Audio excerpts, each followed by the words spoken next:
TheWhoThatDaily.com. That's right, TheWhoThatDaily.com. Your one-stop shop for everything New Orleans Saints, New Orleans Pelicans, LSU Tigers, even the top flight boxing. So if you're a Who That and you're looking for a place to stay up on your team, TheWhoThatDaily.com is your site. TheWhoThatDaily.com for the sport Who That in all of us. Who That family, check out the Pro Shop. That's right, the Pro Shop is the platform stores where you can go and buy all the latest merch to support the platform. Available at the Pro Shops, we have dozens of hundreds of products available for you and your family. Unisex tees for men and women, hoodies and sweatshirts, tank tops, kids and baby items, long sleeve tees, mugs, pillows, wall art, bath bedding, face masks, phone cases, stickers, bags, fanny packs, socks, hats, and many other items. Please feel free to check out the Pro Shops. The link is in the description section below. And remember, it helps the platform continue to grow. So check out the Pro Shop and Who That too.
For how they responded tonight, especially in that first half. Definitely A++. Like you said, Jen, just great overall effort, attention to detail, and game plan discipline on our part. When you look at what was accomplished tonight, you had contributions from so many different players. It isn't as if just one person took the game over. Is that a positive sign with what the gauntlet you're about to face going forward? It is, and it's the type of effort we want from all of our guys is just come in, be solid, do your job, continue to trust in your teammates. And our guys did that, wire to wire tonight. I think that's what was most impressive. Yeah, I asked you before the game, if you wanted to approach this like this was a big game. You say, yeah, this is a big game. So what did you think about the way your team responded, once it started? We're proud of them. Anytime you can come in this arena, this building with the history that's here, no matter what Spurs team you play against, you know that they're going to play hard, they're going to play together, and they're not going to beat themselves. To come in this building and get a win is a huge confidence booster for us going forward. And, when you look at what you guys have done since the All-Star break, it's 5 losses, 5 wins by 25-plus points. Just what do you think about just the kind of the ups and downs you guys are going through and kind of just nights like this when you see the potential of how you guys play when you play at your full, everybody's playing at their best? I think the message for us is learning to be consistent, learning to be consistently good and not occasionally great. And that's the goal for our team. It's what we've been striving for all season long. We're not there, but wins like this definitely shines a light on what we could be, and we just got to continue to work. Yeah, speaking of what you could be, just seeing what Jaxson Hayes did in that first half, hitting threes, blocking shots. What do you think about his effort tonight? I spoke about it in the locker room. When he plays like that, it's just hard to stop him. And really, it was his defense. He was blocking shots. He was flying around. He was rebounding the ball, and the ball finds energy. Offense finds energy, and it's a credit to all the things that he's been doing to get himself prepared, and huge game on his part. We're going to Zoom. Hey, Willie, I was just curious, how did the idea to play Jaxson at 4 come about? Can you just explain what you can there? Yeah, Jaxson is he's long, he's athletic. He gives us tremendous size on the perimeter. And when we made the trade to acquire CJ, Josh is a huge part of our defense. And so not having him out there, we just talked about it as a coaching staff and what's ways that we can cover up for each other, where Jaxson, he can guard multiple positions. When JV's down there battling, he can come in and rebound the ball. He can block shots, things that you saw tonight. And that kind of went into the decision of going big. All right, thanks, Coach. Thank you. For all things Pelicans, you're now tuned into the Pelican post-game report.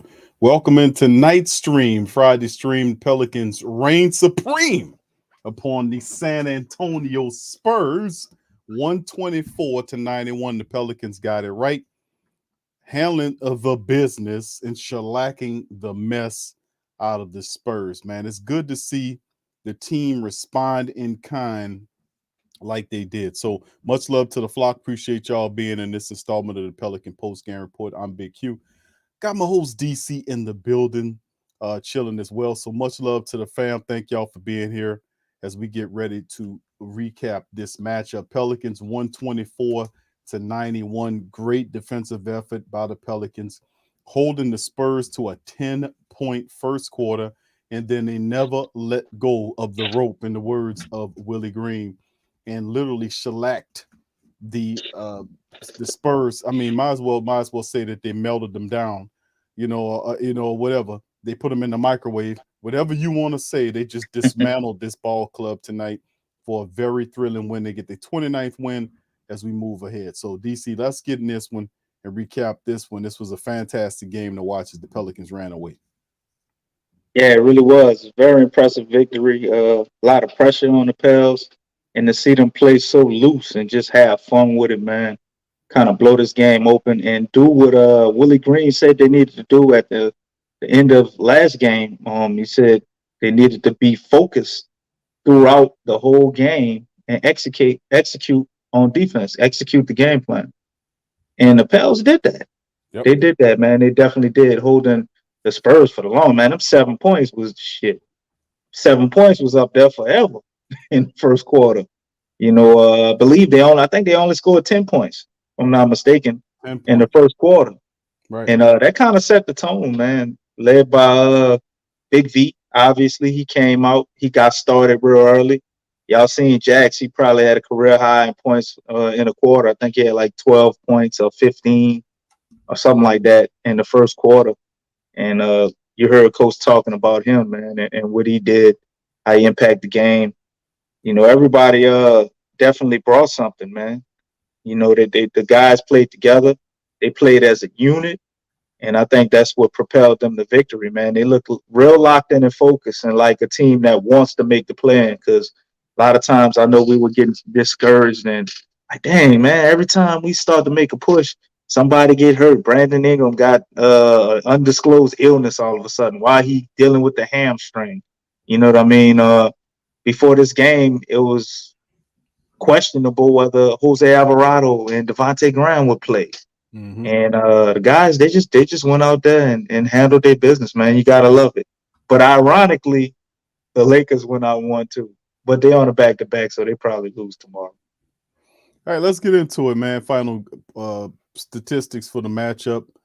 Field goal percentage by the Pelicans, 50% today. 48 of 96 by the Pelicans versus 32 of 89 for 36% flat by the Spurs. 14 of 34 by the Pelicans for 41% from downtown. The Spurs 11 of 44 for 25%. Pelicans went to the line 18 times, converted 78%. 14 of 18, Spurs 16 of 20 for 80%. Straight up. Pelicans almost 60 rebounds tonight, was a big stack, 13 of them offensive. 58-40 advantage Pelicans. You look at the assists, Pelicans 24-22. Pelicans 13-5, which was a big stack, getting those 13 steals. 4-4 with the blocks. Turnovers, Pelicans held it to 10 with 15 points off versus the Spurs 16 turnovers, 22 points off.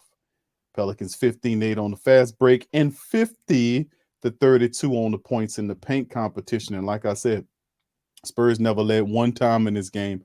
Pelicans at one point was leading by as much as 40 points, and it was a runaway game for a good confidence-building win for the Pelicans, a good, real strong win by the Pelicans So let's talk about this, DC. Give me a couple stats from this one. And obviously, you know, when you look at the statistics, you look at the rebounds, you look at the fast Yeah, break, I see that. points in the paint. So which ones you like? I like all of them. I mean, the Pels only lost in 2 statistical categories, which were free throw percentage, in amount of free throws, and the other one that we lost in they couldn't even beat us in fouls. Up here. We lost in turnovers. Much That's it. love, bro. So but if you want to narrow it down to just a few, I really love the fact we were able to shoot 43% from the 3-point line, 41% from the 3-point line, hit 14 threes on 34 shots, man. That's big for the Pels because if they can shoot like that consistently, man, that makes us a dangerous team because a lot of times we win a lot of games. Like we won games shooting 28% from the 3-point line. We find ways to win without the 3 ball because a lot of times it ain't been falling, especially those games where we played without C.J McCollum and stuff like that. So very impressive to see them go out there, shoot 41%, of those. And the other stat, obviously, you already talked about it. For me, it's rebounds because to me, rebounds is a double-edged stat. It kind of shows offense and defense when you see them winning the rebound battles. That to win the rebound battle, especially defensive rebounds, you got to play defense. You know what I'm saying? If you got a rebound and you secured the defensive possession, that means you played a good defensive possession and you secured the ball. So that's a great defensive play. So by them having 58 and the other team got 40, they showing you how they dominated the game on the boards, which means San Antonio couldn't hit no shots, and they couldn't hit no shots because we were playing good defense. They had a little zone going, 2-man game. They was on Dejounte Murray, and wouldn't allow him to really get going and get comfortable, man. And that kind of set the tone for the whole night. Yeah, you ain't kidding. And it was a scrappy effort by the Pelicans, man. The 13 steals too, man. I can't forget to mention that. Sorry, BQ.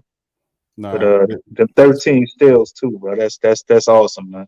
Yeah, that is. And plus on top of that, Trey Murphy, his Trapper BG, was mentioning that. Let me see if I can get his name. Yeah, slowly, but she got him a little highlight tonight, man. Yeah, he got up and got him a highlight tonight. Trey got a good little for the body throw down, man, on the dude, man, showing his ups and downs. I ain't gonna, he shocked me, brother. He shocked me with that. Know he can I saw him.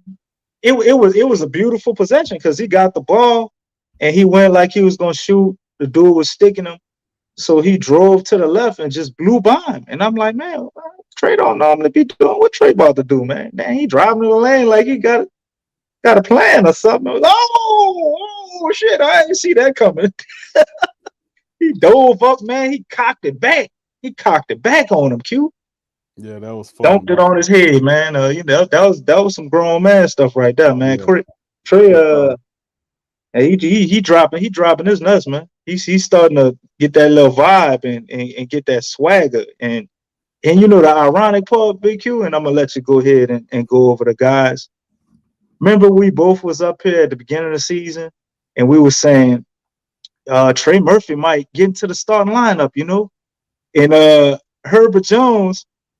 Oh man, I really like Herb. I don't know if they're gonna start him. He might go to the G League and get some time on the bench. But at the end of the season, Herb gonna probably come in big, and we might use him in the playoffs. And ain't that some shit? And look how it flipped around. Man, I tell you what, bro. Look how it flipped around, man. Just had the name wrong, bro.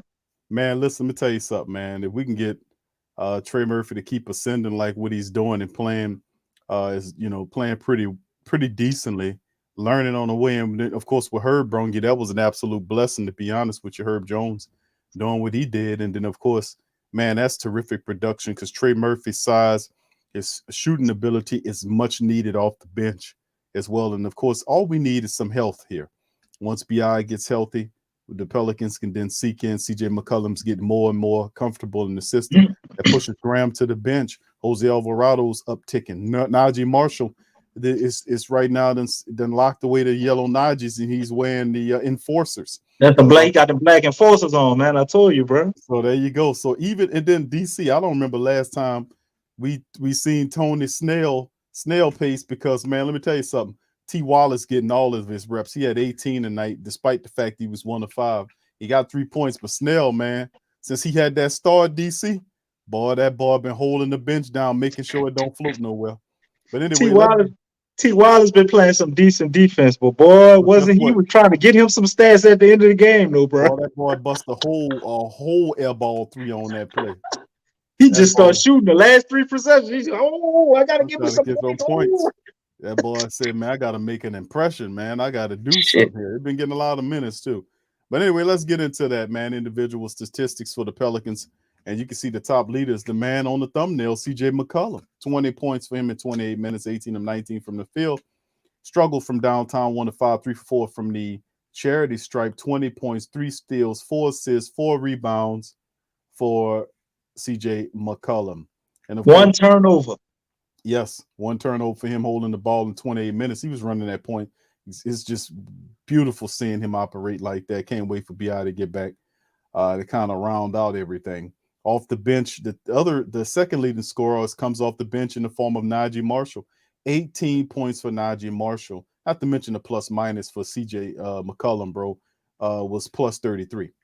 And of course, off the bench, Najee Marshall with 18. In 25 minutes, he was 8 of 16 from the field, 50%, 2 of 4 from downtown, 50%.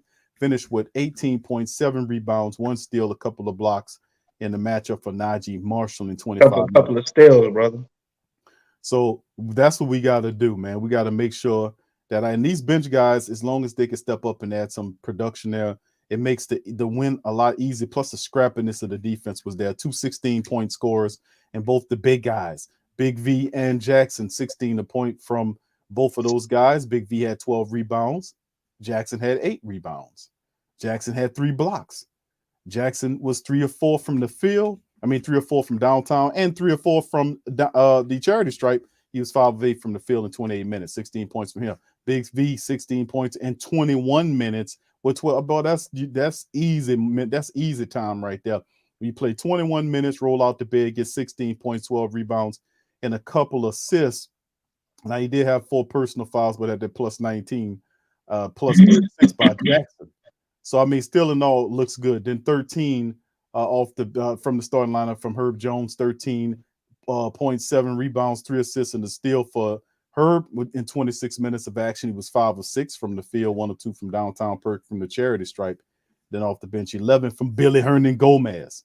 He had 11 and 9 in 27 minutes with 2 assists and was handling his business as well. 8 from Jose Alvarado, the Desperado, 22 points. 8 points, 22 minutes, 44 of 7 from the field. In the matchup, he finished with 6 rebounds, 5 assists, and 3 steals. Jose Alvarado, the Desperado. 7 for Trey Murphy in 18 minutes. For him, he also had 3 assists and a couple of rebounds in the matchup. And like you said, Wallace and Clark had 3 apiece in the time that they played. Wallace got some minutes. He had 18. Clark had 7 minutes. Graham with 9 points in 21 minutes, 3 of 7 from the field, 3 of 6 from downtown. Was not really counted on in this one. He gave you 9 points, but had a plus minus that's plus 25. And he also had a couple of steals and assists and 1 rebound for Graham. So Graham a bit still kind of moving along in that pace, but we really he played good tonight, man. I can't do him that tonight. He ain't scored like I guess you would want him to, but he was making all the right plays, man. There's so many times he had the ball and he kept it going where it needed to go, man. And those possessions ended in points, and he was hustling his ass off on defense, man. So I see his stats. I'll give him that. When I watched him tonight, man, I thought Devontae McGrine played pretty good, bro. All right, DC. Just don't have the points we would want. He had that glass ceiling on points. No, we don't need him. We need him to score right 20 points. He had a good game. He did what he was supposed to do. Based on it's a good team win. All right, so DC, hold on before you do that. Carlton Banks, thank you, Carlton, for your super chat. 1871. Gone hunt down some Dodgers. Like and subscribe. There you go. Make sure you get the enforcers. Yeah, get the black enforcers, man. Them yellow Dodgers is discontinued. Not the big bird yellow ones like they discontinued, man. Yeah, we'll see. Got the black enforcers, man.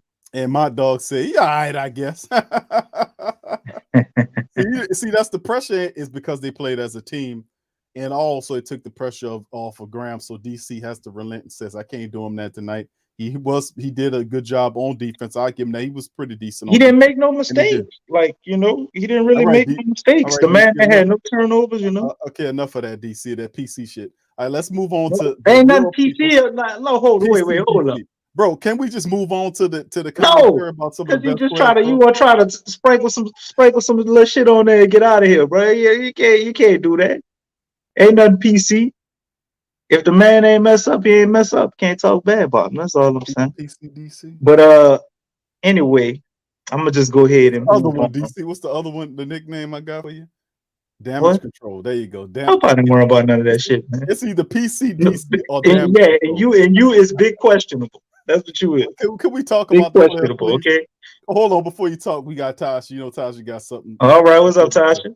She says, What you think? "Well, Q and DC, because I'm a real queen, I wanted to come by and congratulate you guys on the win against my Spurs. Now I'm going to be." Respect, Tasha. Appreciate that. Love, Respect. Tasha, baby. It's all Respect. good. Hey, I got one question for you, Tasha, baby. What's Sean at? Oh man, Sean, how Sean gonna do. Sean gonna pop What's up Sean at, couple of days later. Pels ain't gonna make the plan. Wait till the Spurs see him on Saturday. He gonna act like it ain't happened. Hey, where you at, Tasha? Tell him that's all good, baby. It's all right. Thank you for your super chat. Hey, hold up, All man. right. Look, my dog. Hold up. I'm a team player, man. Everybody on the team is my people, man. I ain't sticking up for it's everybody. Y'all can't talk bad about Tony Snell if he had a good game. I'm gonna say the same thing. He getting his cash apps again. All right, DC. Cash apps. What you talking about? What happened with Eric Bledsoe? What happened? What you mean? He was sending you them cash apps so you could PC up here all day phone. Oh, that man sent me no cash apps, man. I don't even know that dude. All right, DC. Who that is? Who's Eric Bledsoe? Yeah, exactly. Nah, he don't play on the team no more. That's over with, man. All right. But man, tonight, bro, it was really 9 guys to me that had exceptional games. I mean, and that's why the score got out of hand the way it did. Some people's stats obviously are better than others, but I liked a lot of what I saw. I saw a very decisive team. They were very gelled together. They were moving in unison almost. I know some of this had to be attributed to the Spurs not hitting shots, but the fact that they didn't hit shots and Coach Pop, his last result was to try to get a tech and kicked out the game on purpose as he's walking out. He's winking his eye and stuff. Wink, wink. Didn't work. Yeah, that shit ain't work. But that was his last resort. You know what I mean? Because the Pels were playing so great, man. So obviously I can't go over everybody. So Randy Watson. I really like what I saw from Herb, man. Herb was very, very on it, bro. Herb was sharp, man. Just great decision making on the offensive end, and he did what he always does defensively, frustrating Dejounte Murray and everybody else, especially in that zone. They kind of had him playing almost like a center fielder. You know what I mean? It was an excellent effort from him, man. Big V and Jaxson Hayes, both of those guys kind of set the tone. But Herb had 7 rebounds, 3 assists, a steal, 1 turnover. He's 5 for 6, 13 points. A master class for Herb, having a Herb type game. You know what I mean? So the other 2 guys, though, I say Big V, obviously. He only played 21 minutes. He gave you 16 and 12. 21 minutes, 2 assists, and 1 turnover, man. Kind of dominated his matchup. And he started early, scoring 9 points in the first half, really set the tone. So definitely shout out to him. He did his thing. Jaxson Hayes, we all saw that. His damn spark plug tonight. You plug him in, bro, and then, the energy just come. He's 5 or 8, 16 points, 8 rebounds, 3 blocks, a steal, and he hit 3 3-pointers, yo. And I'm talking about them 3-pointers. He ain't thought about none of them. It was just let that shit roll off the wrist, bro. So Jaxson Hayes is it's getting dangerous, man. He was on a hell of a run till somebody knocked the wind out of him. That slowed him down a little bit, you know what I mean? But great game from Jaxson Hayes, man. He came in and he gave us everything we needed. And the combination of those three guys, I guess, made up for, and Najee Marshall too, who I'm gonna mention, it made up for everything you would have lost with Bi by all four of them having exceptional games. Obviously, you had C.J. McCollum had 20 points, 8 for 19, 4 rebounds, 4 assists, 3 steals. You know, ain't not his most efficient game for us by CJ standards, but pretty good effort. Very intelligent gameplay. Loved how he was using Big V in the mid range to kind of create opportunities for himself. It was 2 or 3 shots that I could see easily going down for CJ, and he probably would have had 26 or 28 instead of 20. You know what I mean? But got what he got. Still good game, man. He handled his business, played his role. Every time they got some type of momentum or something going, CJ was the guy that took the ball, found the best opportunity, and killed their drives. That's what he did all night, man. So great play from him. And gotta mention Najee Marshall. Najee Marshall came in, bro, and he's just a ball of energy, man. Just come off the bench. You know, he's deflecting passes, getting steals. When he get it in transition, he going up with it, going up strong. You know what I mean? He got 18, 8 for 16 tonight, 2 for 4 hitting 3-pointers tonight. No elbows and rim grazers tonight. Najee was on it with the threes. 7 rebounds, man. A very strong performance by him, man. Always loved his energy and intensity. Even when he's not having a good game, he still brings that every night. And this tonight, you know, he had his scoring hat on, man. He gave him 18 points off the bench. And that kind of set the tone and led the way for the rest of the bench, along with Jose Alvarado and his energy, man. I mean, every time I look up, them dudes getting lackadaisical. Jose Alvarado sneaking up behind him, getting a steal, you know what I'm saying, or deflecting it or something. He never gets You know, tired, does he? don't he, man? He could have had 6 or 7 steals in the night, bro. You know, some of them, you know, went out of bounds. I remember one backcourt couldn't get it. He'll deflect the ball away, and then another teammate to get it, or he couldn't quite get his hands on it. Little different things like that. But he was very disruptive, man. Very disruptive. And he came and gave you 8 points too. Was 4 for 7. Gave you 4 rebounds. Well, 6 rebounds. I'm sorry, I'm cheating him. 6 rebounds and 5 assists. Yep. You know, with them three still solid game from him, man. Very solid. Very solid game. And just a slight mention, asterisk. I know I mentioned the whole goddamn team. Can't leave Willie Herman Gomez out.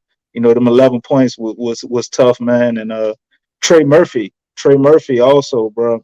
I'm loving the transformation with Trey, man. Trey, You need him, bro. the confidence I see. I mean, the points. Okay, he had 7 points. He was 2 for 7, but watching him, like, his defense is better, right?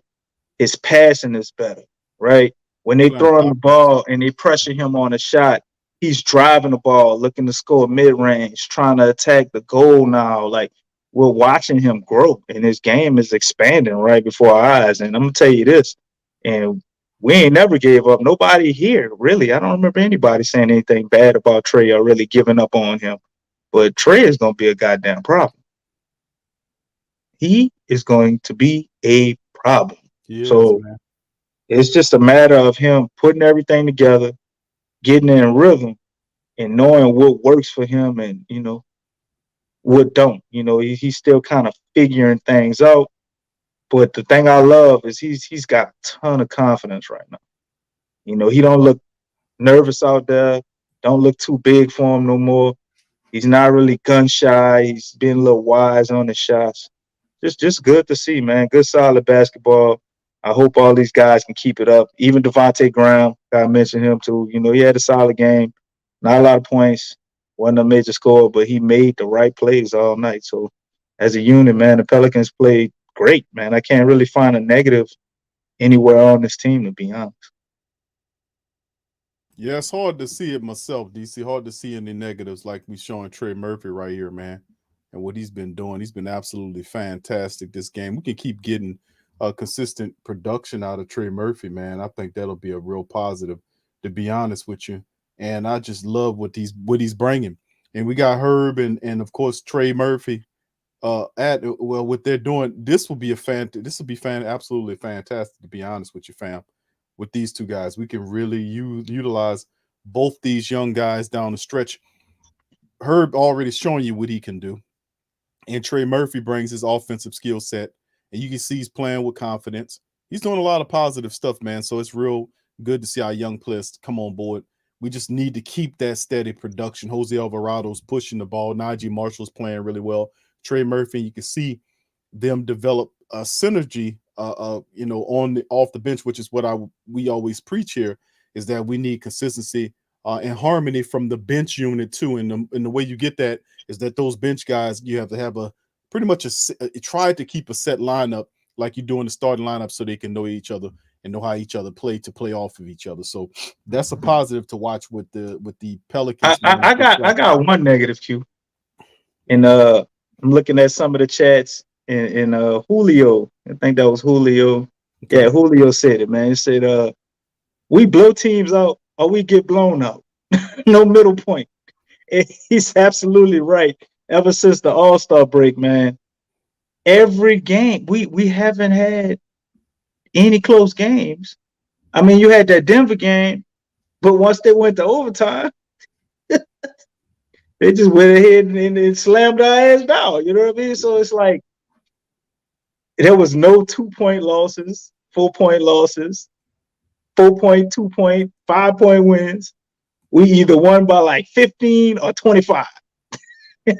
Yeah, we hammer. And the losses is the same way. That is weird as shit. It is weird. That is very weird. And that's the only negative I think I could think of. I hate to be complaining about getting a blowout, because it's like, you're supposed to be happy when you get a blowout, which I am. But it's like, damn, that's the only way you get a W if it's a blowout? So that's an interesting point, and I definitely thought about that after the game, and I didn't think to mention it on the show till Julio put that message in the chat. Shout out to Julio. Yeah, this is going to be fun, man, watching the Pelicans play moving ahead. B.I. should be coming around the bend along with Larry Nance Jr., so we can't forget that as we roll down the season.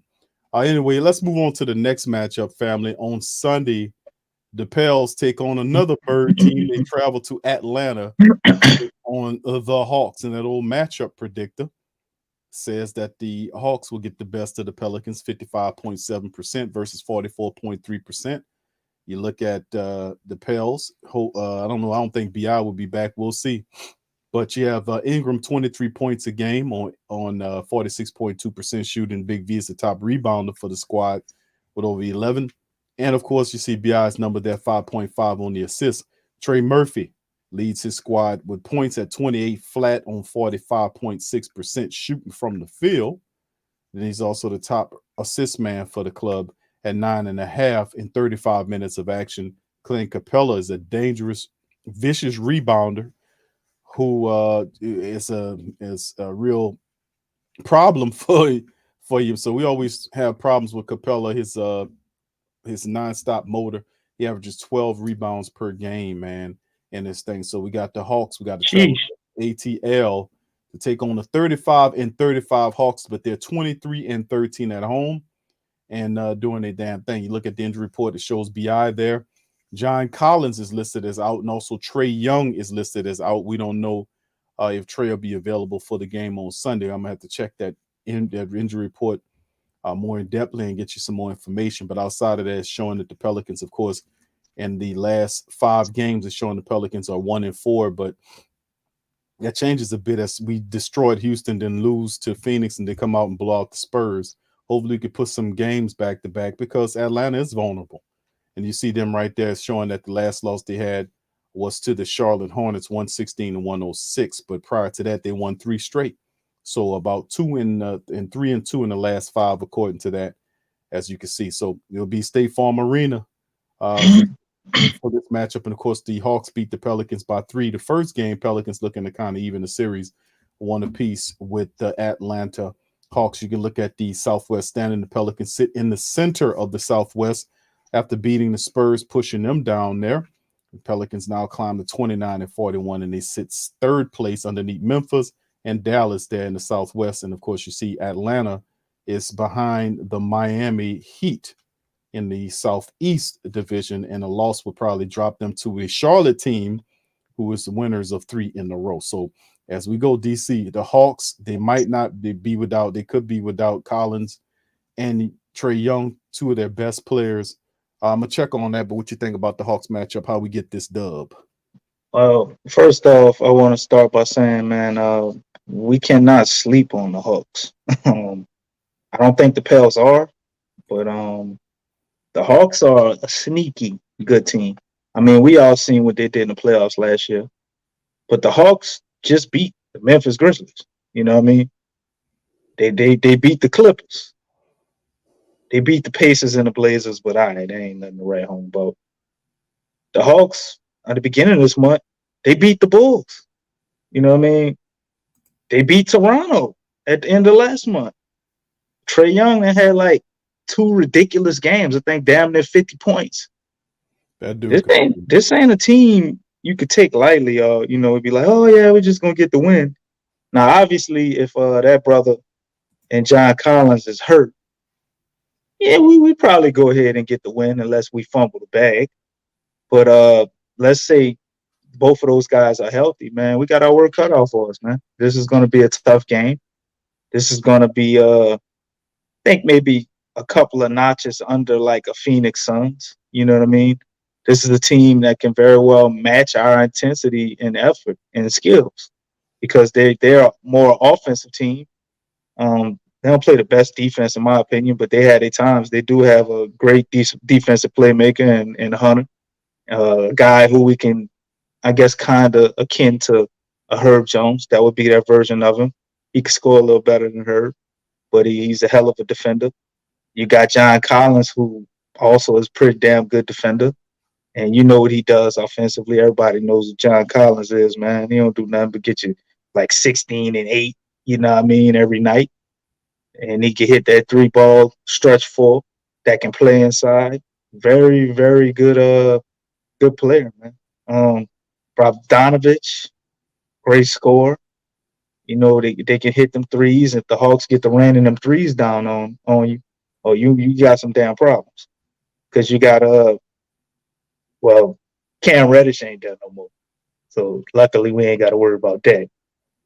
But you have Kevin Huerter as well, who's a pretty good shooter, as well as Danilo Gallinari. I think I said his name right. And then you round all that out, having a guy who can care less about scoring, but he's still going to get some trash buckets. And Clint Capella, all he won't do is gobble up all the damn rebounds and block your shots halfway into the front row. You know what I mean? That's what he lived to do, and he does a pretty excellent job at that. And last but not least, you got baby Steph Curry and Trae Young, because that seems like the type of game he tries to play. He's one of the only other guys besides Dame Lillard that I know pretty much when they cross half court, you got to think about guarding those guys. Pick them up. Yeah, you can't just leave him out there, them old long, wild-ass shots. Like, oh, man, that's luck.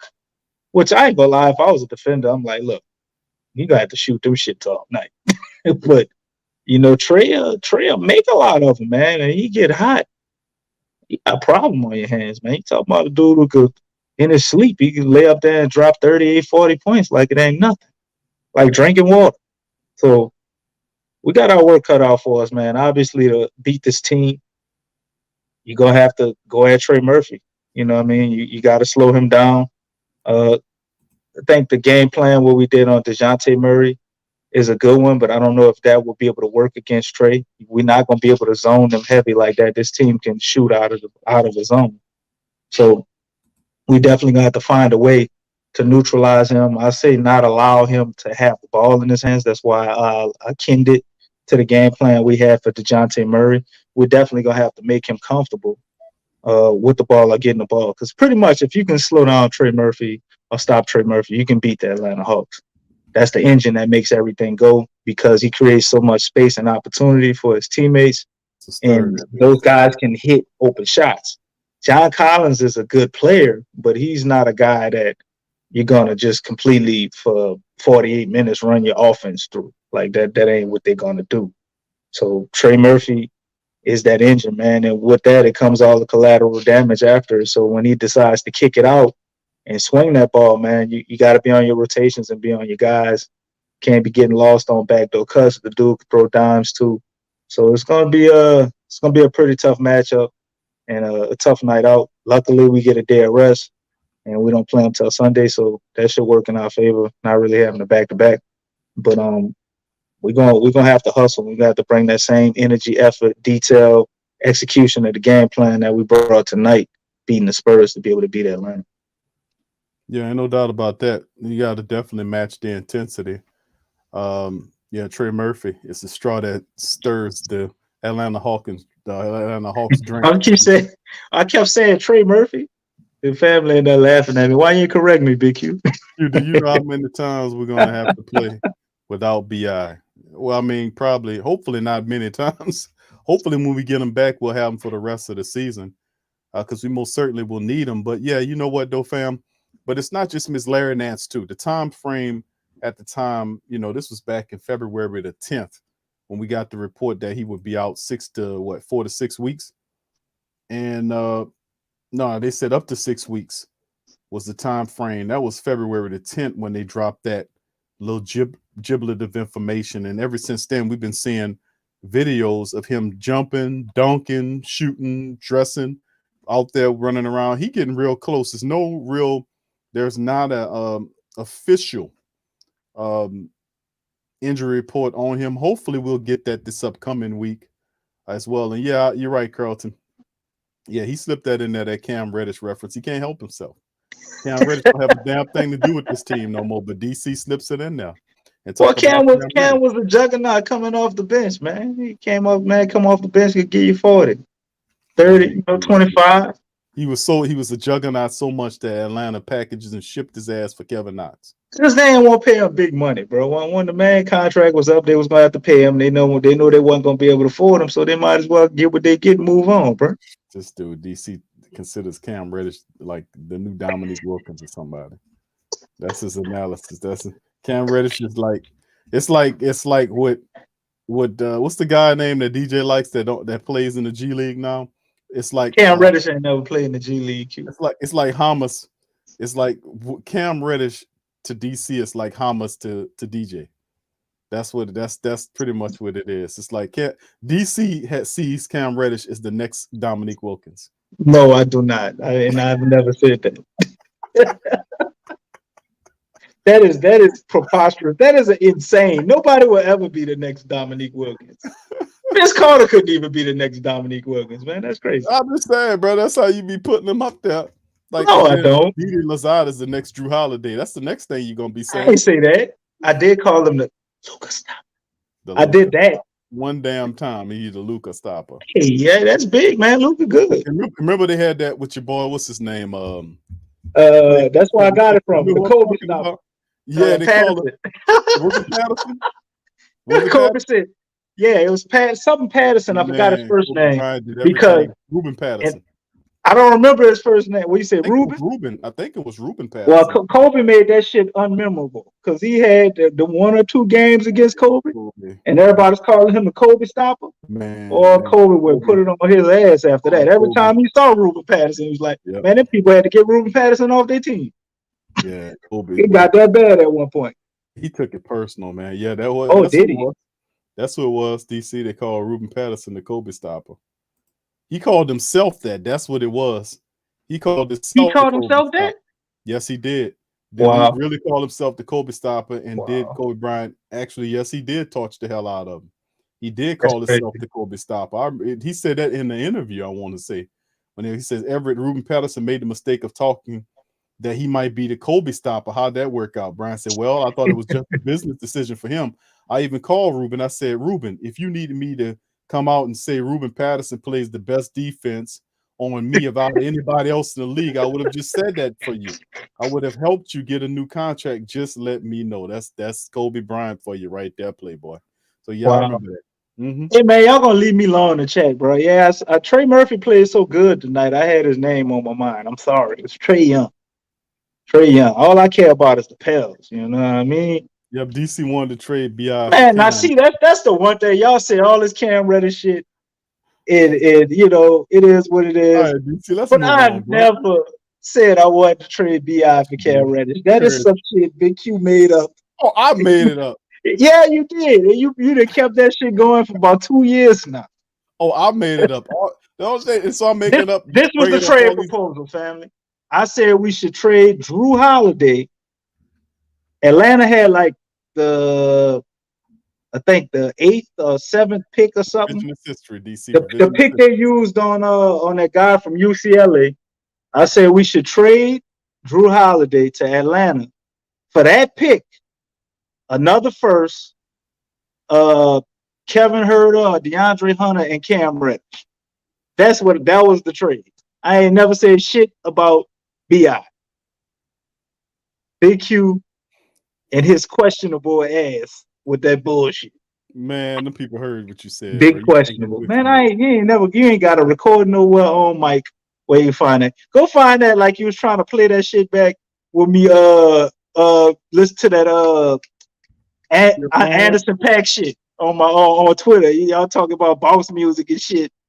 Y'all trying to roast me that time. Remember DC go find a clip of me. Y'all about trade BI for Cam Reddish. I would never say no dumb ass shit. Boy, don't ever play with me. Boy, I busted your ass in that show.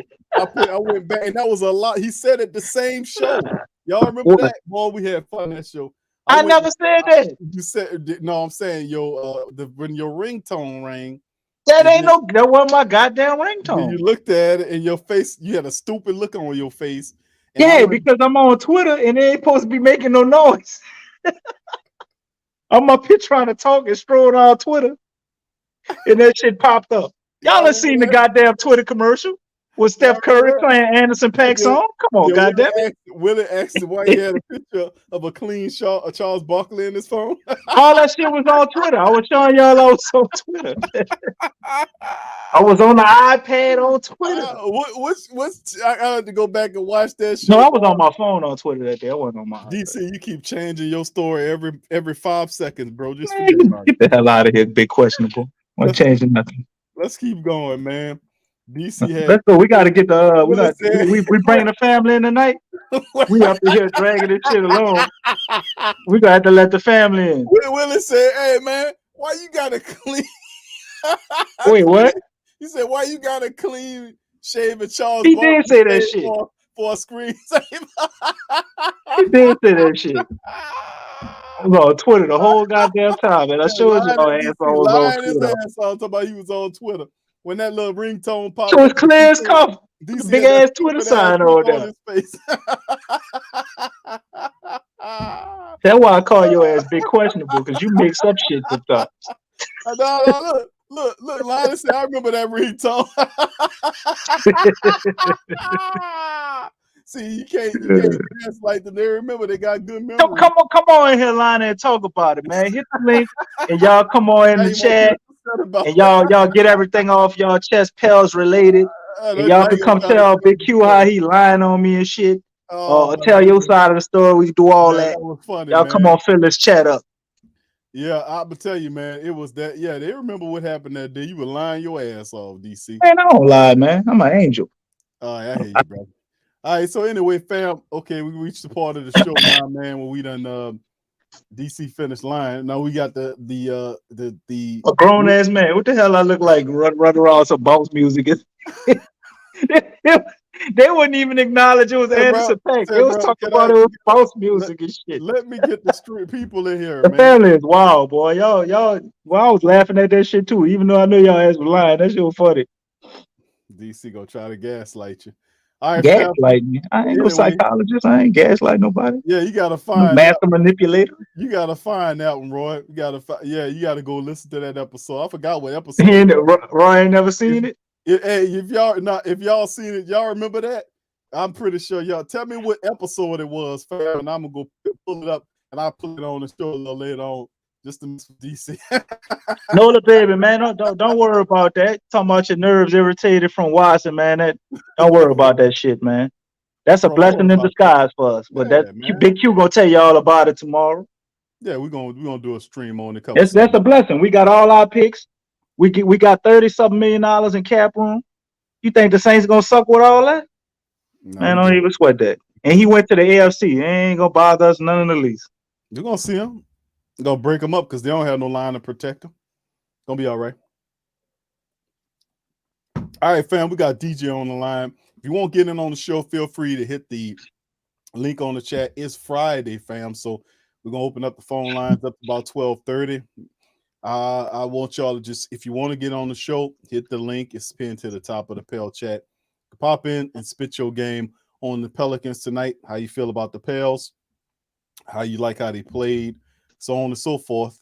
You know, we in the building. So with that being said, we're gonna bring in DJ. DJ, welcome to the stream, sir. How you doing? I want to say one more thing. How y'all know Big Q was lying? I said on the show, Big Q, if you think that's my why you ringtone, lying call about my that, phone. bro? Call my phone. You changed it by that time. How the hell I was gonna change it that fast? I was talking about when y'all was going off on me. It's Call all my right. phone right now. DC, it's all right, bro. Nobody's Oh, worried whatever. about. Nobody worried What about DJ? Let me hear what DJ got to say. I Nicki don't want to hear from Minaj your on your questionable ass ringtone. right now. We What's don't up, DJ? care about none of that, DC. We don't hear about. We don't hear about now the What's up, Nicki DJ? Minaj on your cell phone. Wait, what? Well, What's happening, brother? I'm done pretty good. Hey, good win tonight. Even I couldn't see the first quarter. I saw it's and pieces the second and the third and fourth quarter, but by the time I saw third quarter, I mean, shit, the game was damn near over with. Great win over the last game. Uh, I'm about to go get them yellow nodges, bro. No, DJ, You gotta the get the yellow black nod one, bro. is discontinued, man. You gotta You get got the to get the black black one, bro. enforcers, bro. Yeah. Ain't no more yellow nodges. Them days is over. I gotta go get them, Man. bro. Hey, you know what? I also brought a Jose Alvarado jersey too. All So right. so shout out to him. That's gonna be a little baby Drew Holiday. Um, hey, I see the team at least making the play in. Uh, hopefully we get to see Larry Nance on the court sometime soon. Cause the way he hopped off the bench when Trey Murphy did that dunk, it looked like he looked kind of normal. But we're not gonna talk about that. Yeah, great team win, and as for always, You should also, be happy. Your dual wireless got minutes. uh, you know what, DC, leave me alone. Leave me alone. Leave me alone. That's a compliment, DJ, because you I'm called it, bro. saying I wasn't even capping on you. I'm saying your dual wireless got minutes. Like you was the only person I heard speaking up for Wallace and saying they should play him. Now you said they should start him. I thought that was a little too far. But Wallace actually plays real good on defense, though, DJ. They gave him Correct. 18 minutes tonight. I mean, as far as like, I mean, hit me out. The reason why I say start him because you had Lonzo Ball. He like 6'8". Like Jose Alvarado. He can do what he can. But I mean, the guard situation is like 6'1", 6 foot. I mean, that's why I say something because he can play the one and the two, possibly the three, if so. You But consider him a facilitator, though? If he can't facilitate, we wouldn't really need to start him because we seen he ain't no hellified shooter. yeah, I seen that too. But I mean, hey, it is what it is. Um, Yeah. I mean, I don't Stop, know. stop doing the Mickey Loomis, DJ. Come on,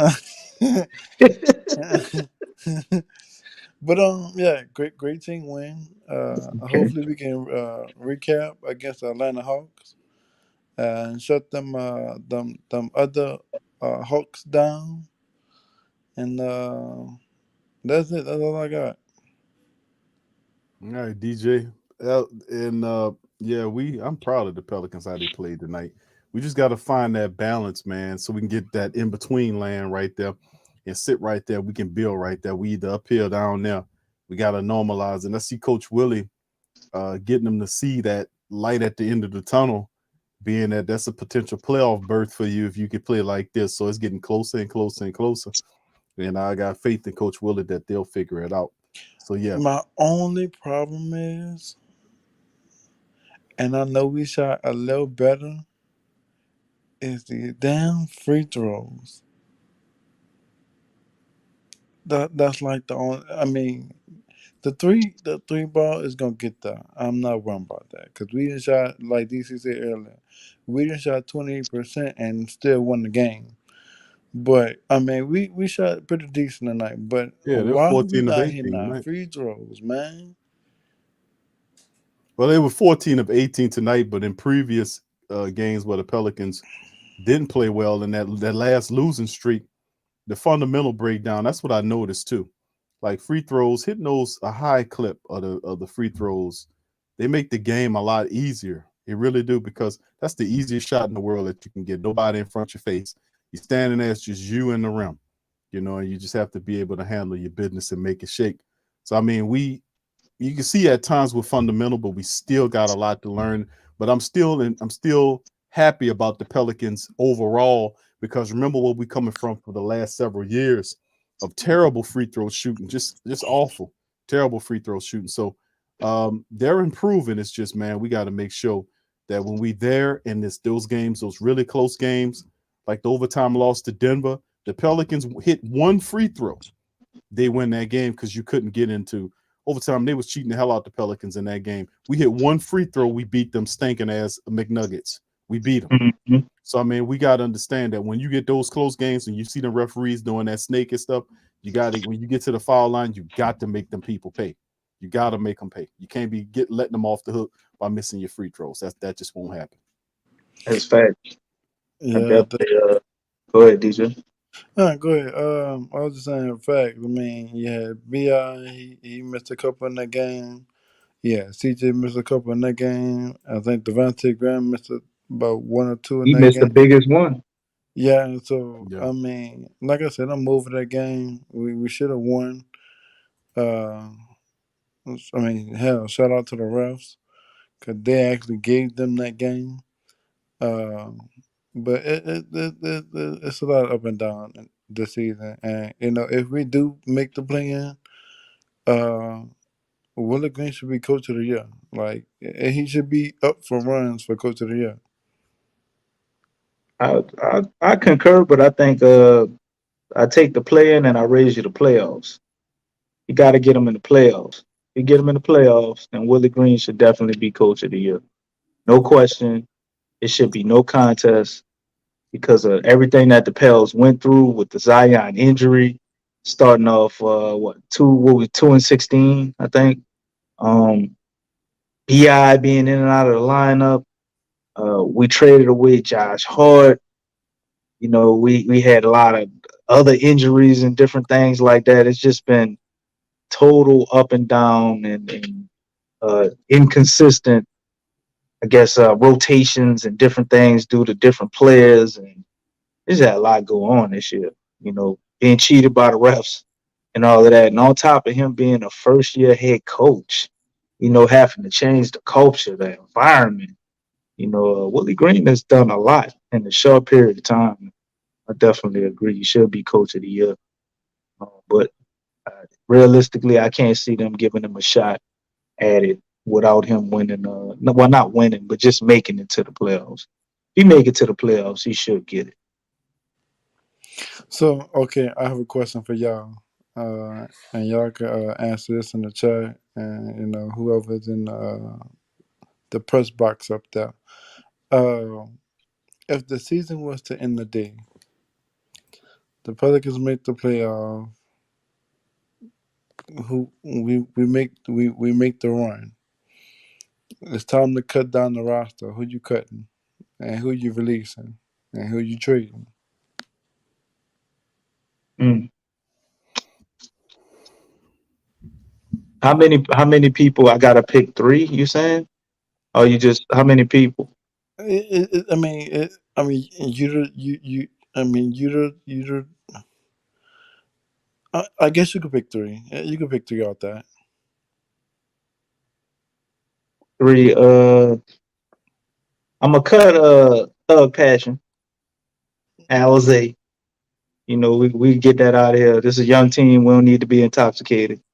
So I'm gonna go ahead and take him off the team. Uh, you said I cut somebody, and what was the other one? You said I have to trade someone, and then what? Release. Oh, so release. Great Yeah, release. cut 2 people Yeah, and pretty much. and trade someone. Okay. Man, that's tough. Let's see. The next person I'm gonna trade. It's gonna be Graham. Let me Mm, help you out. Yeah, Uh, yeah. I'm trade Graham, Devontae Graham. Graham is money. I mean, Jose Alvarado making him expendable, bro. And it's I hard. trade Devontae Graham, and I would You say I gotta release somebody? Well, that's yeah, what it's cause 2 cuts. you still got Kyron. I mean, he coming off an injury, so Okay, yeah, that's you right.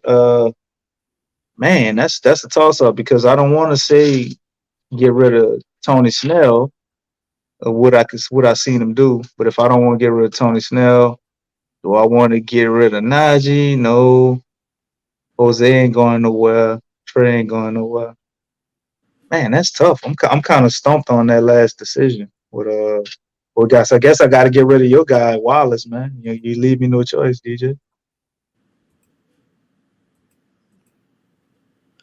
all right.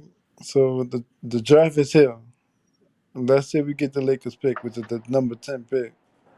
Who you picking up? With the number 10, Mm-hmm. I'm mm, trading it.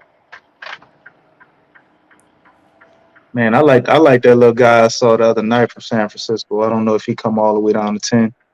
Um, if we get rid of Devontae Graham and we get somebody bigger, I think I could get him. I forgot his name that fast, man. But watching that game, I think he'll be somebody who could do some stuff here. He basically fit the role we trying to give to Devontae Graham. If I was to trade him, small guy, he's a scorer, man. That dude is just a bucket. He dropped about 35 the other night. Hit the shot for him to go overtime. Big shot after big shot. I don't think he goes in the top 10, top 5, but ain't no telling, man. With that performance, probably might put him over the top. Because I seen him one time before, but I didn't really know who he was. But seeing him do that on that stage, man, that was huge. And I think a lot of guys build their draft stock in the Final Four when they have performances like that because there's so much pressure, man. And sometimes it be fluky, and other times it be the real deal. Brother from San Francisco, look up his name. I don't know if I mean he might have one good game now. DC, is that the same dude? Yeah, he played good in other games, but he played for a small college, man. Like wasn't putting him on a big time TV a lot. Okay. All right. Thank you, DJ Randolph. Welcome to the Anyway, show, bro. What up, fellas? How you doing, What's bro? happening, baby? I ain't man. I'm doing good, man. Good win tonight, man. Was impressed. The energy was there tonight. The effort, the defense, man. When we come out and we are committed on defense like that, man, we're a totally different team. Hopefully we can get some consistency going down the stretch here and get Bi back, and hopefully we can get Nance incorporated. Um, just looking forward to going down this stretch, putting ourselves in a good position. Hopefully to host that playing game, Hmm. because nothing will be sweeter than to host that playoff game and knock the Lakers out the playoff and take our pick back at the same time. That'd be You awesome. know, you Right, know what I'm saying. triple So, threat there. yeah, man. So that's what I'm looking at, man. And just man, I'm looking at this season as as the ground floor, man. Like I said before, we're building the foundations being concrete's been poured for the foundation, man. We're building, and like I'm just getting in and hearing you guys loud about who would you I forget what you guys were saying, trade or get rid of. Well, go be on DG. Got to go. I don't know, man. I don't know if it's his mindset or I don't know what's going on with Graham, man. You know, and Snell, I'll get rid of Snell, man. I mean, you know, since he came in and had the first three games for us, Yeah, he bench, really he bro. really has been a liability, man. That's why he's sitting on the bench, man. You know, and definitely when we started him, we saw that being in the starting lineup was not for him. He's more of a rotational piece coming off the bench. You know what I'm saying? But that's all I got, man. And tough loss tonight, Q with LSU, man. I know, What's bro. going? Man, it's like, man, Will Wade, man, this dude here got us in all kind of violations. This cat here, man. I know, bro. They slapped his hand the first time around, bro, and then he kept doing it, man. And the guy, they caught up with him, they got rid of him, and LSU ain't playing it, bro. You know, they dealt with Coach O with all his junk, with messing around with the young girls, and now you got the Will Wade out there paying players and sneaking around and doing all this other kind of stuff, man. Like, He's a good young coach, but you can't do that, bro. You nah, can't operate man. like that. Getting the black eye to the program, man. Come on, man. Right. And I see we lost out on the young man, the 5-star, the power forward. I'm not sure the young man's name. I see that he's reopened his recruiting, man. Right. So yeah, he totally hurt. Yeah, bro. He totally hurt the program, man. But yeah, man. I just sit back and listen, fellas, and let somebody else in the family speak. Thank y'all, brothers. Appreciate you, brother Appreciate Randolph. you, man. Love, bro. Jay Black, welcome to the stream. How you doing, Jay Black? What's going on? You can hear me? Yes, sir. Yeah, What's good, what's Jay up, Black? Jay Black? What's going on, man? Good to hear from you, bro. Good to hear from y'all too. So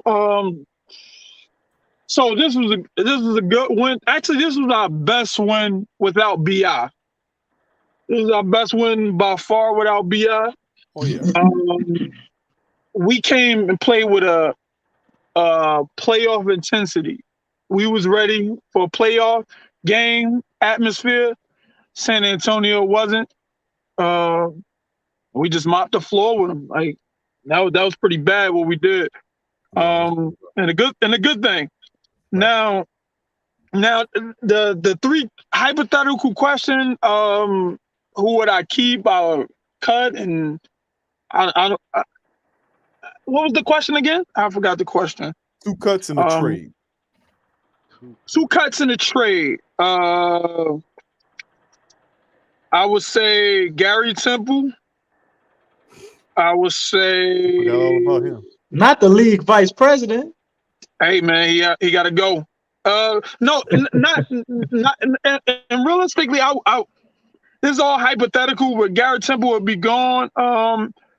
And probably either Wallace or Clark. And I think it might be Clark. It might be, but they both. I'm not giving up Tony Snell. He plays good. He's a 3-and-D. Nah, he's a 3-and-D guy. He plays good with people that can create for him. He knows his role. He a shooter and he a defender. That's all he is. He don't make no bones about nothing else. Now who I trade? That's no secret. Devontae Graham.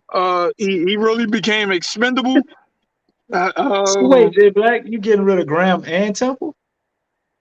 Yeah. Damn. Jay Black added extra people to the trade. No. You said trade one, cut one, and release one. Mm-hmm. Oh, you gonna cut Garrett Temple? Yeah. Oh, I thought you said you was gonna trade him. All right. No, I'm gonna trade Devontae Graham. He got value. He got money. You got to trade him. And so you gonna keep Doug Passion on the team? Alizé? Yeah. Alizé. His energy. I think he get the team energetic. I don't know. He's a fun person to be around. It's not really for scoring. Like these people that I'm talking about really ain't like contributing big. Like we're not looking for them to contribute in the future. We just want them to be like energy guys off the bench and hyping out an extra like a six man off the bench, like with energy, like just keeping our team energetic, that extra energy without the crowd. Like that's all I look at. But yeah. So now, one thing I did undersell, C.J. McCollum. I undersold his value. His 20 points, I get that, how much he scores. I was like, yeah, he's a scorer. His assists, average 7 assists, average 5 rebounds. Mm-hmm.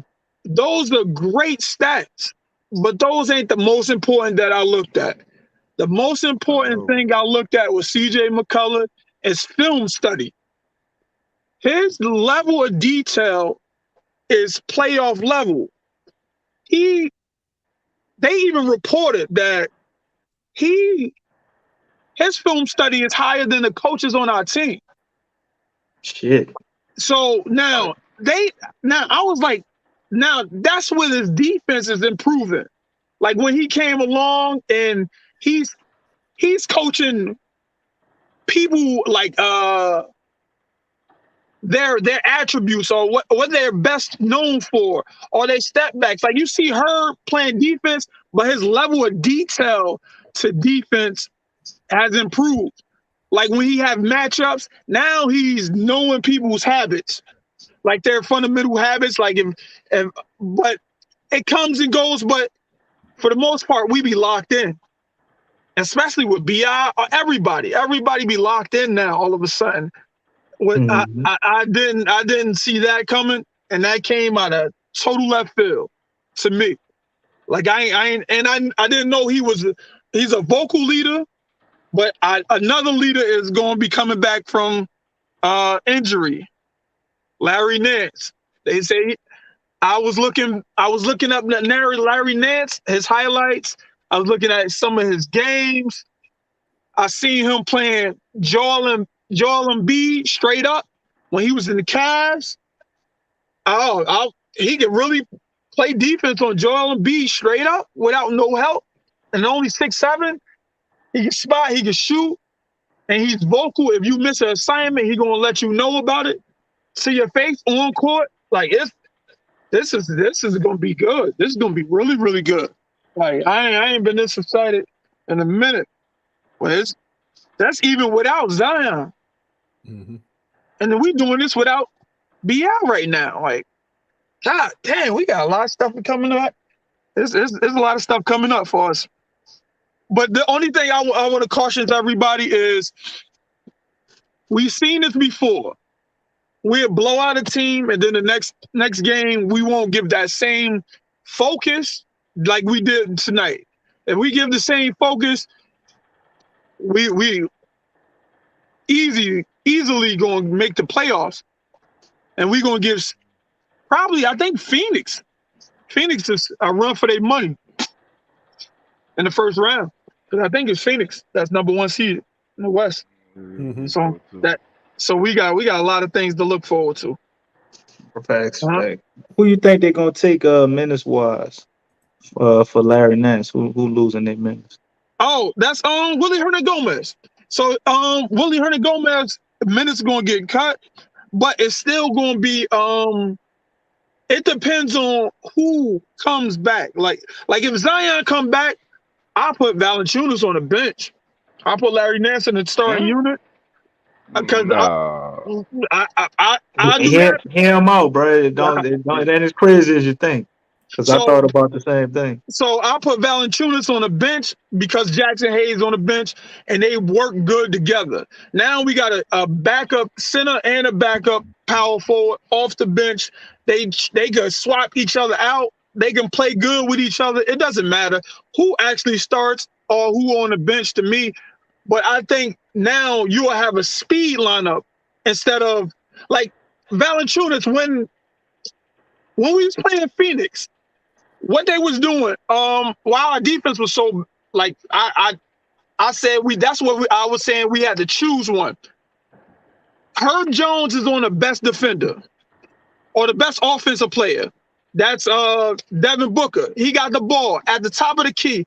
He calls a high pick and roll. The center comes, Ayton. Okay. Now Valanciunas comes out. That's two people off the Jaxson Hayes is in the corner and the strong side. Now your weak side was C.J. McCollum and Devontae Graham. Now I put you in a pick and roll. All your big guys is out in the open. All you gotta do is once you now Valanciunas can't come off. He gotta blitz. He gotta blitz. He can't play drop coverage because Devin Booker going to hit a three automatically, or Herb can't go under. He did that on the first play. The first play that Devin Booker scored the three, he went under. Valanciunas is slow of foot, so people usually attack his feet. He's a good space eater. He can defend space. He gets there and he's a big live body. It's hard to box him out, but it's easy to do a high pick and roll and attack his feet. That's what most people are doing. That's why he hit the bench last year with Memphis because of his feet. He's too slow. It's no rape against him. It ain't no bad thing, but the truth is the truth. So if you want to optimize your best lineup, you'll go with more speed and speed of all five positions on offense and defense. So you can fly around more, you can be more active. And plus he got chemistry with Jaxson Hayes. Now you got a stronger bench. Now you don't got to go that deep. You'll have your 5-man in, 5-man out. You can do that. And you can run like 11 or 12 deep if you really had to. But that's just an option. But it doesn't really matter. You can play Zion with Valanciunas. You can play Larry Nance with Valanciunas. You can play Jaxson Hayes with Larry Nance. It doesn't, they all are skilled, but I just think the best, they already developing chemistry together. I don't want to break chemistry up if people got it with themselves when they're playing on offense and defense. Like you seen how Jaxson Hayes is covering for the lack of foot speed, and he got height, and he loves to jump and try to block shots. So it's a marriage made to happen with Valanciunas on defense. He covered the blind spots. That's actually I know. Now You hit on something else too. I don't know if everybody remembers, but Valanciunas actually had major success with Memphis by torching teams off the bench. with their second unit. Oh yeah. They would put him in a starting lineup sometimes, but like his primary role would be to just go in that second unit and offensively just dominate. And he was doing that. They was winning games like that, a lot of games like that last year. Yeah.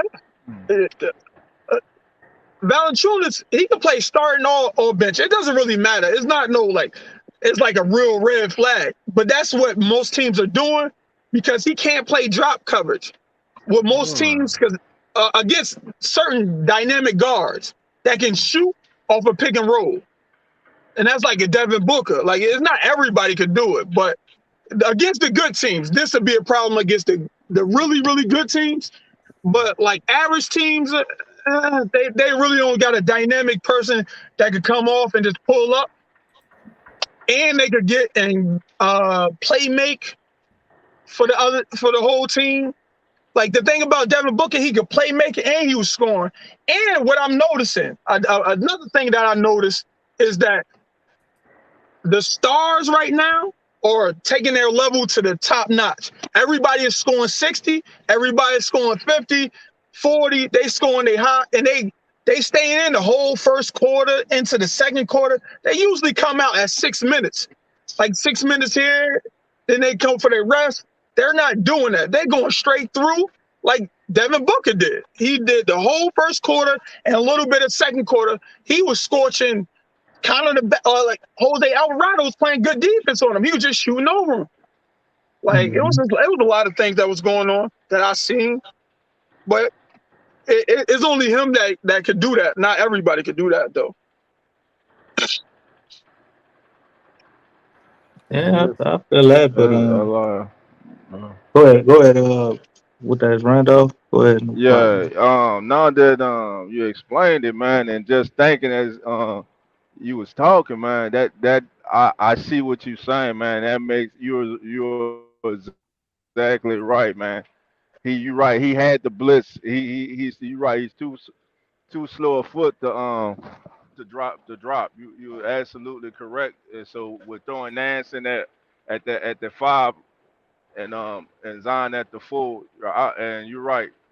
Then Big V can feast on the second unit. You know what I'm saying? Yeah. And so I guess with our guards on the second, we'll have you'll have Jose and DJ out there at the guards, or would you stagger? Or would you guys stagger either Bi, CJ, Zion with the second unit? Mm-hmm. That's a great question, man.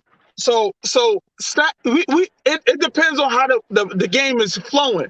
So if I'm a stagger like a star, that means he hot. Like if Bi just came out 5 for 6, oh yeah, he's staggering with the second unit because he's hot.